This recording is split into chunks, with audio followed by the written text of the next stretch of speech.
শুভেন্দু অধিকারী নির্বাচিত হওয়ার পরে একটা বক্তব্য দিয়েছেন যে শেখ হাসিনা এখনো বাংলাদেশের প্রধানমন্ত্রী, বৈধ প্রধানমন্ত্রী এবং তাকে শাহজালাল বিমানবন্দরে সম্মানের সাথে বাংলাদেশে আনা হবে। এই ধরনের একটি বক্তব্য দিয়েছেন এবং বাংলাদেশ সরকারের পক্ষ থেকে বক্তব্যের কোনো প্রতিক্রিয়া আমরা এখনো দেখিনি। এই বিষয়ে কোনো বক্তব্য আছে কিনা আপনাদের? শুভেন্দু অধিকারের বক্তব্যকেও কি আমাদের সিরিয়াসলি নিতে হবে? আসলে শেখ হাসিনা তো আমরা যতদূর জানি যে ভারতের মধ্যে এখন এক ধরনের অবরুদ্ধ অবস্থায় আছেন আর কি। তবে আমরা দাবি করব এবং আমরা সরকারের কাছেও দাবি জানাচ্ছি যে শেখ হাসিনাকে, যেহেতু তিনি ফাঁসির দণ্ডপ্রাপ্ত আসামি, বাংলাদেশের কাছে ফিরে যাওয়ার জন্য, এবং শুভেন্দু অধিকারী যদি চান তাহলে শেখ হাসিনাকে নিয়ে বাংলাদেশের এয়ারপোর্টে পাঠিয়ে দিতে পারেন। তারপরটা আমাদের টেরিটরির মধ্যে আমরা দেখি।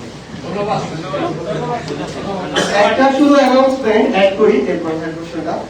আমরা যে 100 জন প্রার্থী ঘোষণা করলাম, আমাদের বিভাগীয় সাংগঠনিক সম্পাদক বৃন্দ থেকে শুরু করে কেন্দ্রীয় কমিটি নেতৃবৃন্দ কিংবা সংশ্লিষ্ট জেলা আহ্বায়ক, সদস্য সচিব সহ যারা দায়িত্বশীল আছে, তারা আমাদের ঘোষিত প্রার্থীদের সাংগঠনিক কার্যক্রম থেকে শুরু করে রাজনৈতিক সকল কার্যক্রম তারা অবজার্ভ করবেন। তারা যদি সন্তোষজনক কার্যক্রম থাকে তাদেরকে দিয়ে আমরা নির্বাচনে অগ্রসর হব, কিন্তু সে অনুযায়ী যদি আমরা কারো সাংগঠনিক রাজনৈতিক কার্যক্রমে গাফিলতি দেখতে পাই তাহলে আমরা প্রয়োজনে কাউকে উইথড্র করে তুলনামূলক অধিক যোগ্য কাউকে আমরা সেখানে আবার নতুন করে মনোনীত করতে পারি। আসিফ ভাই, আমার একটা প্রশ্ন ছিল। আপনি বলেছেন বক্তব্য শুরুতেই আজকে পর্যন্ত প্রায় 352 জন মানুষ মারা গেছে, শিশু মারা গেছে।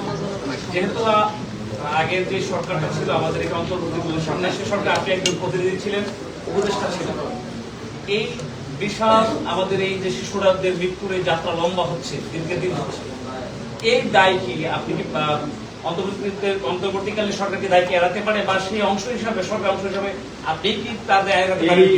আরেকটা প্রশ্ন করে রাখি আপনাকে, আরেকটা প্রশ্ন করে রাখি।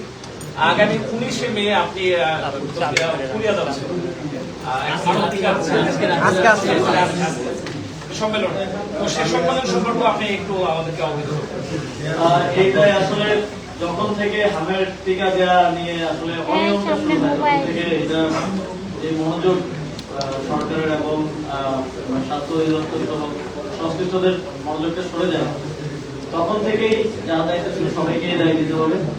আওয়ামী লীগের সময় থেকে শুরু হয়েছে, আওয়ামী লীগ অন্তর্বর্তীকালীন সরকারের সময় যারা দায়িত্ব ছিলেন তাদের, এবং বিএনপি সরকারের সময় যারা এখন দায়িত্বে আছেন সকলকে দিতে হবে।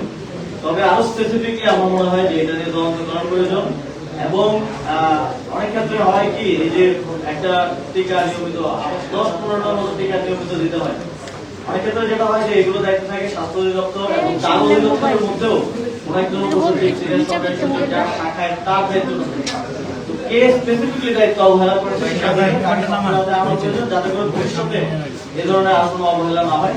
আর দ্বিতীয়ত, সাউথ কোরিয়াতে আমি ইউনেস্কো এপিসিআইসির একটা হিউম্যান রাইটস ইন সিটিজ ফোরামের একটা সম্মেলন আছে মানবাধিকার বিষয়, সেটাতে অংশগ্রহণ করতে যাচ্ছি। সেখানে একই সাথে আমি সাউথ কোরিয়ার যে 18ই মে তাদের গণঅভ্যুত্থান দিবস, সেই দিবসের অনুষ্ঠানে অংশগ্রহণ করে 19 তারিখ আমরা